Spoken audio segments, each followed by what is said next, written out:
இடிச்சிடலாமா?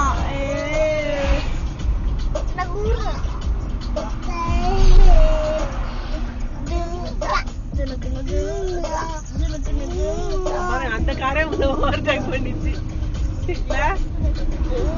இவருக்குலாம் ஈஸியா இருக்கும்ல ஏறதுக்கு. இவங்க வந்து லோக்கல் டிரைவரை போட்டுன்னு வந்திருப்பாங்க, போட்டுன்னு வந்திருக்கலாம். யாரும் நம்ம குறைச்சி ஏற போறோம். இந்த காரை ஏறதுக்கு ஈஸியா இருக்குமா? அப்படிலாம் கிடையாது, ரொம்ப முக்கியம். ஏன்னா இன்ஜின் பவர் கம்மியில. ஆமா, அப்படிலாம் சொன்ன பாரு. அடுத்தது லோக்கல் டிரைவர் அவரை போட்டிருக்கணும்.